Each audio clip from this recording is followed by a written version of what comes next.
വരെ ഒരു ദിവസം കൊണ്ട് സുവിശേഷീകരിച്ചു എന്നാണ്. എന്നാൽ സുവിശേഷവൽക്കരണം എന്ന് പറയുന്നത് ഒരിക്കലും അതല്ല പ്രിയപ്പെട്ടവരെ. നമ്മൾ ഒരാളോട് വ്യക്തമായി കർത്താവിനെ കുറിച്ച് പറയുക, വ്യക്തമായിട്ട് പറയുക. എന്നിട്ട് പറഞ്ഞു കഴിയുമ്പോൾ അദ്ദേഹം പറയുകയാണ്, എനിക്ക് കാര്യങ്ങളൊക്കെ മനസ്സിലായി, പക്ഷേ ഈ കർത്താവിനെ സ്വീകരിക്കാൻ എനിക്ക് മനസ്സില്ല. നമ്മുടെ ഭാഗത്തെ നമ്മുടെ ഉത്തരവാദിത്വം നമ്മൾ ചെയ്തു കഴിഞ്ഞിരിക്കുകയാണ്. അവരോട് നമ്മൾ സുവിശേഷം അറിയിച്ചു. ഇനി സ്വീകരിക്കാൻ ആ വ്യക്തിക്ക് മനസ്സില്ല, അത് മാത്രമാണ് പ്രശ്നം. മറിച്ച് നമ്മൾ സുവിശേഷം പറയുമ്പോൾ ആ വ്യക്തി സുവിശേഷം കേട്ടിട്ട് പറയുകയാണ്, ഈ നല്ല കർത്താവിനെ എനിക്ക് ആവശ്യമുണ്ട്, എന്റെ ഹൃദയത്തിലേക്ക് സ്വീകരിക്കുവാൻ, എന്റെ രക്ഷിതാവായി, എന്റെ കർത്താവായി ആ കർത്താവിനെ സ്വീകരിപ്പാൻ എനിക്ക് താല്പര്യമുണ്ട്. അങ്ങനെ പറഞ്ഞ അദ്ദേഹം ദൈവസന്നിധിയിലേക്ക് വരുന്നു. എന്റെ പ്രിയപ്പെട്ടവരെ, ഞാൻ ഓർപ്പിക്കട്ടെ, അതാണ് സുവിശേഷവൽക്കരണം എന്ന് പറഞ്ഞാൽ. ഞാൻ ചോദിക്കട്ടെ, അങ്ങനെ നമ്മൾ ചെയ്യാറുണ്ടോ? ചില വ്യക്തികൾക്ക് വേണ്ടി പ്രത്യേകമായി നമ്മൾ നിരന്തരമായി പ്രാർത്ഥിക്കാറുണ്ടോ? അവരുടെ രക്ഷയ്ക്ക് വേണ്ടി നമ്മൾ ആഗ്രഹിക്കാറുണ്ടോ? നാം കടക്കാരാണ് എന്ന് ഇവിടെ വളരെ പ്രത്യേകമായിട്ട് ഓർപ്പിക്കുന്നു. ഞാൻ വേഗത്തിൽ മുന്നോട്ട് പോകട്ടെ. 4-ാമത്തെ ആശയം യോഹന്നാന്റെ സുവിശേഷം 4-ാം അധ്യായം അതിന്റെ 35-ാം വാക്യമാണ്. യോഹന്നാൻ 4:35.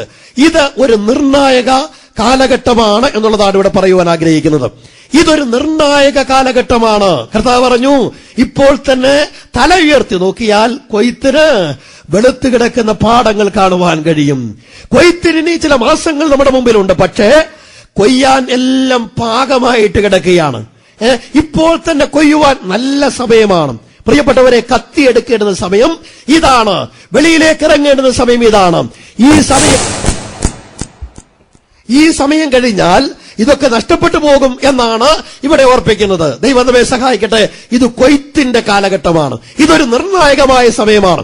നമുക്കറിയാം, ലോകം ഏറ്റവും വലിയ അനിശ്ചിതത്വത്തിലേക്ക്, അരാജകത്വത്തിലേക്ക് നീങ്ങിക്കൊണ്ടിരിക്കുകയാണ്. ഈ ലോകത്തെ രക്ഷിപ്പാൻ ഇവിടുത്തെ മതങ്ങൾക്കോ ഇവിടുത്തെ ആശയങ്ങൾക്കോ ഒന്നും കഴിയാതെ ഇരിക്കുമ്പോൾ നമുക്കൊരു കാര്യം നന്നായിട്ടറിയാം, ഏതു മനുഷ്യനെയും സത്യത്തിലേക്ക് നടത്തുന്നത് ഈ സന്ദേശം മാത്രമാണ്. അതുകൊണ്ട് ഈ പ്രത്യേകമായ സാഹചര്യത്തിൽ നാം ഇറങ്ങിപ്പോയി കർത്താവിന്റെ വേല ചെയ്യേണ്ടത് അത്യാവശ്യമായ കാര്യമാണ്. ഇതൊരു നിർണായകമായ ഘട്ടമാണ്. ഈ സമയത്ത് നാം സ്വന്തം കാര്യം നോക്കി അടങ്ങിയിരിക്കാൻ പാടുള്ളതല്ല. ഈ സമയത്ത് നമ്മുടെ ഭൗതികമായ ആവശ്യങ്ങൾക്ക് വേണ്ടി മാത്രം നമ്മൾ സമയം കണ്ടെത്താൻ പാടുള്ളതല്ല. ഇറങ്ങിപ്പോകുവാൻ നമുക്ക് ആവശ്യമുണ്ട്. അത് ചെയ്തേ പറ്റുകയുള്ളൂ എന്ന് ദൈവത്തിന്റെ വചനം സ്പഷ്ടമായിട്ട് നമ്മെ ഓർപ്പിക്കുകയാണ്. മറ്റൊരു കാര്യം, എന്തുകൊണ്ട് നമ്മൾ ഈ ചെരുപ്പ് ഇടയണം എന്നുള്ളതാണ്. ലൂക്കോസിന്റെ സുവിശേഷം 10-ാം അധ്യായം അതിന്റെ 2-ാം വാക്യം. ലൂക്കോസ് 10:2. നമ്മുടെ കർത്താവ് തന്നെ പറഞ്ഞ വാക്യങ്ങളാണ് അവിടെയും കാണുന്നത്. കൊയ്ത്തു വളരെയുണ്ട്, സത്യം വേലക്കാരോ ചുരുക്കം. കൊയ്ത്തു വളരെയുണ്ട്, സത്യം വേലക്കാരോ ചുരുക്കം. കൊയ്ത്തു വളരെയുണ്ട്, വേലക്കാർ വളരെ ചുരുക്കമാണ്. എന്റെ പ്രിയപ്പെട്ടവരെ, വേലയ്ക്ക് വേണ്ടിയുള്ള ആളുകൾ അത് വളരെ ചുരുക്കമാണ്. ഒരുപക്ഷെ നമ്മൾ ചിന്തിച്ചേക്കും, നമ്മുടെ പിതാക്കന്മാരുടെ നാളുകളേക്കാൾ ഈ കാലഘട്ടത്തിൽ ബൈബിൾ സ്കൂളുകള് അതുപോലെയുള്ള കാര്യങ്ങളൊക്കെ ഉണ്ടായി. അനേകർക്ക് വചനം പഠിപ്പാനിടയായി. ആത്മഭാരം പലർക്കും ഉണ്ടായി. കർത്താവിന്റെ വിളി പലർക്കും ഉണ്ടായി. കഴിഞ്ഞ നാളുകളേക്കാൾ ധാരാളം സുവിശേഷകന്മാർ നമ്മുടെ മധ്യത്തിലുണ്ടല്ലോ. ഇനി എന്നാ കുഴപ്പം? എന്റെ പ്രിയപ്പെട്ടവരെ, ഞാൻ ഓർപ്പിക്കട്ടെ, ബ്രദറൻ വിശ്വാസികൾ മുഴുവനും സുവിശേഷ വേലയ്ക്ക് ഇറങ്ങിയാലും കർത്താവിന്റെ ദൃഷ്ടിയിൽ എന്താ? വേലക്കാർ ചുരുക്കം എന്ന് മാത്രമേ ഉള്ളൂ. വേലക്കാർ എത്രയുണ്ടെങ്കിലും വേല തീരുകയില്ല. അതുപോലെ വേല കിടക്കുകയാണ്. പ്രിയപ്പെട്ടവരെ, ആ കാര്യം നമ്മൾ വളരെ വ്യക്തമായി മനസ്സിലാക്കേണ്ടതായിട്ടുണ്ട്. കൊയ്ത്തു വളരെയുണ്ട്, അത് സത്യമാണ്. പക്ഷെ വേലക്കാർ വളരെ ചുരുക്കമാണ്.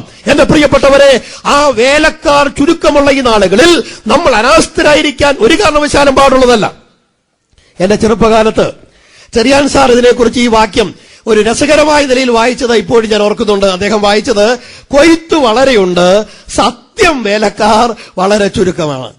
കൊയ്ത്തു വളരെയുണ്ട്, സത്യം വേലക്കാരോ ചുരുക്കം. ഒരളവിൽ നമുക്ക് അങ്ങനെയും ഒന്ന് ചിന്തിക്കാം, അല്ലേ? കൊയ്ത്തു വളരെയുണ്ട്, വേലക്കാരും വളരെയുണ്ട്. എത്രയോ വേലക്കാര്, എത്രയോ നേതാക്കന്മാരുടെ വേലക്കാര്, എത്രയോ പ്രസ്ഥാനത്തിന്റെ വേലക്കാര്, അങ്ങനെയുള്ള എത്രയോ സപ്പോർട്ടിന്റെ അടിസ്ഥാനത്തിലുള്ള വേലക്കാര്, അവരൊക്കെ ഈ ക്രൈസ്തവ മണ്ഡലത്തിലുണ്ട്. പക്ഷെ ഒരു കാര്യം നമ്മൾ മനസ്സിലാക്കിയേ പറ്റുകയുള്ളൂ, സത്യം വേലക്കാർ വളരെ കുറവാണ്.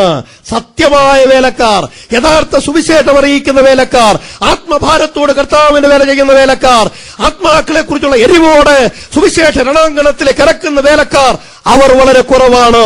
അതുകൊണ്ട് നമ്മളൊരു കാര്യം മനസ്സിലാക്കണം, അനേക സുവിശേഷ പ്രവർത്തനങ്ങൾ ഈ ആർഷഭാരതത്തിൽ നടക്കുന്നുണ്ടെങ്കിലും നമ്മൾക്കൊരു കാര്യം നന്നായിട്ട് അറിയാം, വേർപെട്ട ദൈവമക്കളാണ് നമ്മൾ സുവിശേഷത്തിൽ കളങ്കം ചേർക്കാതെ പറയുന്നത്. നമുക്കറിയാം, നമ്മൾ ഈ വർഷം ഇത്രയും ദിവസം ഇവിടെ കൺവെൻഷൻ നടത്തി നമ്മുടെ സഭയിലേക്ക് ആളിനെ കൂട്ടാനായിട്ട് എന്തെങ്കിലും മായാമന്ത്രങ്ങൾ ഇവിടെ ആരെങ്കിലും പ്രസംഗിച്ചോ? എന്തെങ്കിലും അടവുകൾ, നമ്പറുകൾ ആരെങ്കിലും പ്രസംഗിച്ചോ? ഇല്ല, ഇനിയും പ്രസംഗിക്കുകയില്ല. എന്താ കാര്യമെന്നറിയാമോ? നമ്മൾ പറയുന്നത് രക്ഷയെക്കുറിച്ചുള്ള വചനമാണ്. ആളുകൾ രക്ഷിക്കപ്പെട്ട് വചനം പഠിച്ച് മുന്നോട്ട് വരിക, അതാണ് ദൈവം ആഗ്രഹിക്കുന്നത്. ആ പ്രമാണം മാത്രമേ നമ്മുടെ മുമ്പിലുള്ളൂ. നമ്മുടെ പോക്കറ്റിൽ വേറൊരു മറിമായങ്ങളും ഇല്ല. പ്രിയപ്പെട്ടവരെ, നാം വചനം വളരെ വ്യക്തമായിട്ട് പറയുന്നവരാണ്. അതുകൊണ്ട് നമ്മൾ ഓർക്കേണ്ടുന്ന വസ്തുത, ആളുകൾ ഇന്ന് സുവിശേഷം പറയുന്നെങ്കിലും സത്യം പറയാതെ ഇരിക്കുമ്പോൾ ഞാനും നിങ്ങളും ഇത് അറിഞ്ഞിട്ട് അനാസ്ഥരായിരിക്കാനായിട്ട് പാടുള്ളതല്ല.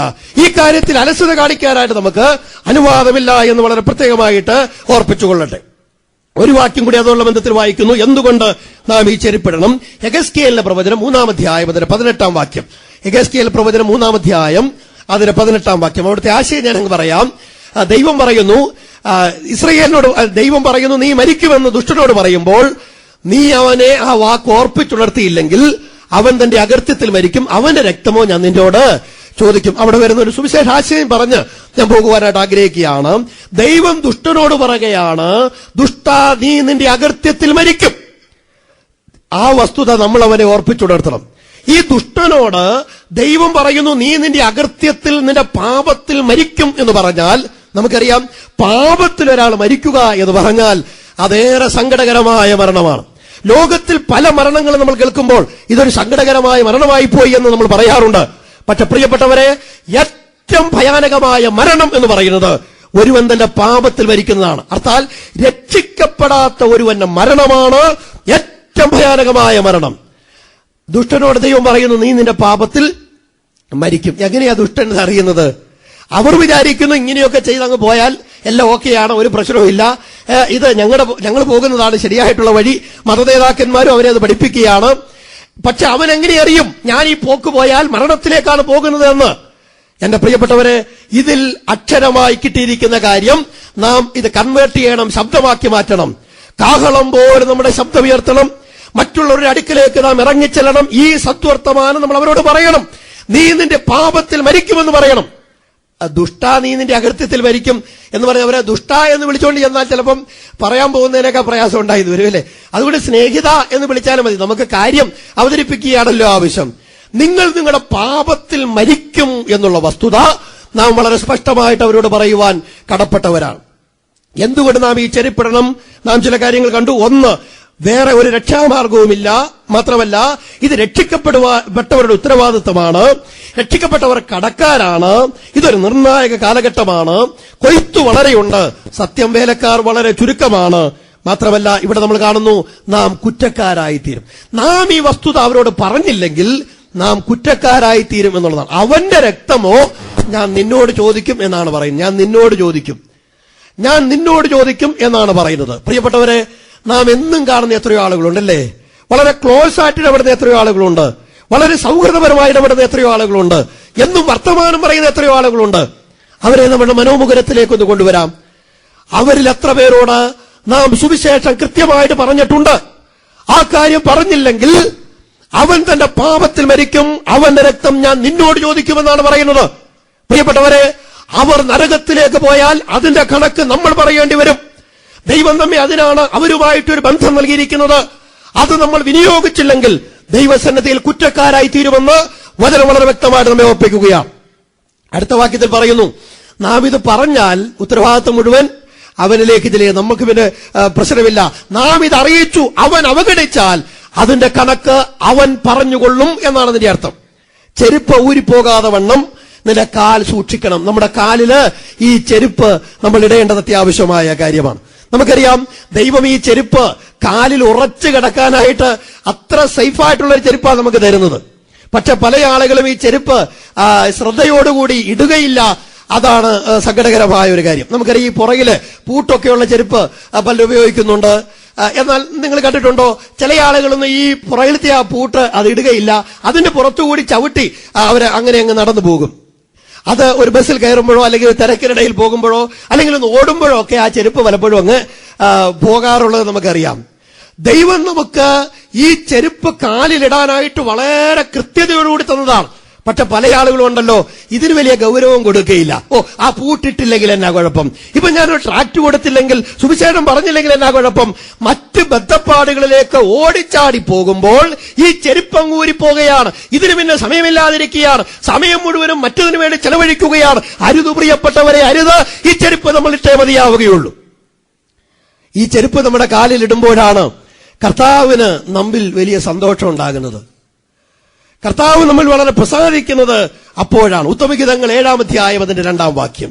ഉത്തമഗീതങ്ങൾ 7-ാം അധ്യായം 2-ാം വാക്യം. അവിടെ നാം കാണുന്നു, പ്രഭുകുമാരി ചെരുപ്പിട്ടിരിക്കുന്ന നിന്റെ കാൽ എത്ര മനോഹരം, ദൈവത്തിന് സ്തോത്രം. കാന്തനായ ക്രിസ്തു തന്നെ മണവാട്ടിയെ നോക്കുമ്പോൾ അവളുടെ കാലുകളിൽ ചെരുപ്പുണ്ടെങ്കിൽ മാത്രമേ അവളെ മനോഹാരിതയായിട്ട് കാണുവാൻ അവന് കഴിയുകയുള്ളൂ. ഇന്ന് രാത്രിയിൽ ഈ പകലിൽ ബഹുമാന്യ പ്രിയപ്പെട്ടവരെ, ഞാൻ പ്രാരംഭത്തിൽ ഓർപ്പിച്ചതുപോലെ നാം കർത്താവിന് വേണ്ടി ഒട്ടനവധി കാര്യങ്ങൾ ചെയ്യുന്നവരാണ്, ശരി തന്നെയാണ്.